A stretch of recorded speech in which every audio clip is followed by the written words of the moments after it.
നമസ്കാരം, വെട്ടൻ ന്യൂസ് ക്യാപ്സ്യൂളിലേക്ക് സ്വാഗതം. എന്റെ ഇഷ്ടങ്ങൾ എന്റെ ഫാമിലിക്ക് അറിയാം. Family wedding centre. സംസ്ഥാന ജലവിഭവ വകുപ്പിന്റെ ശ്രദ്ധേയമായ പദ്ധതിയാണ് ഭാരതപ്പുഴ ബിയ്യങ്കായൽ സംയോജിത പദ്ധതിയെന്ന് ജലവിഭവ വകുപ്പ് മന്ത്രി റോഷി അഗസ്റ്റിൻ. ഭാരതപ്പുഴ ബിയ്യങ്കായൽ സംയോജന പദ്ധതിയുടെ നിർമ്മാണോദ്ഘാടനം ഓൺലൈനായി നിർവഹിച്ച് സംസാരിക്കുകയായിരുന്നു മന്ത്രി. പൊന്നാനി തൃശ്ശൂർ മേഖലയിൽ വേനൽക്കാലത്തും വെള്ളം കിട്ടാനും താഴ്ന്ന പ്രദേശങ്ങളിൽ പുഞ്ചകൃഷിക്കായി വെള്ളം ശേഖരിക്കാനും ഭൂഗർഭ ജലനിരപ്പ് ഉയർത്താനും സാധിക്കുന്ന പദ്ധതിയാണിത്. BM പാർക്കിൽ നടന്ന ചടങ്ങിൽ P. നന്ദകുമാർ MLA അധ്യക്ഷത വഹിച്ചു. നെയ്തെടുക്കാം പുതിയ ബന്ധങ്ങൾ. Bridal craft the wedding mall, Pan Bazar, Tirur.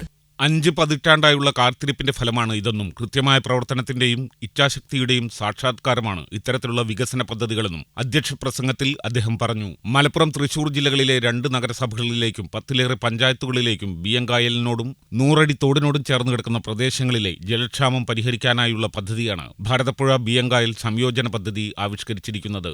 ബിയ്യങ്കായലിനോടും 100 അടി തോടിനോടും ചേർന്ന് കിടക്കുന്ന പ്രദേശങ്ങളിലെ ജലക്ഷാമം പരിഹരിക്കാനായുള്ള പദ്ധതിയായാണ് ഭാരതപ്പുഴ ബിയ്യങ്കായൽ സംയോജന പദ്ധതി ആവിഷ്കരിച്ചിരിക്കുന്നത്.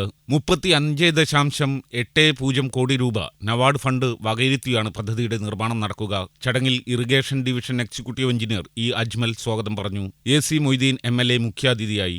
Kozhikode irrigation north circle superintending engineer T. Shaji report അവതരിപ്പിച്ചു. Perumpadappu block panchayat president advocate E. Sindhu, Ponnani നഗരസഭാ chairperson Sivadas Attupuram, Ponnani block panchayat president C. Ramakrishnan, Kunnamkulam നഗരസഭാ ചെയർപേഴ്സൺ സീതാ രവീന്ദ്രൻ, ചാവക്കാട് നഗരസഭാ chairperson Sheeja Prasanth, Chavakkad block panchayat president Nabeesakutty, Chowannur block panchayat president Ansi Williams, KCDC construction engineer AG Boban, principal agricultural officer S. Beena, വിവിധ ഗ്രാമപഞ്ചായത്ത് പ്രസിഡന്റുമാർ, വിവിധ രാഷ്ട്രീയ പാർട്ടി പ്രതിനിധികൾ തുടങ്ങിയവർ സംബന്ധിച്ചു.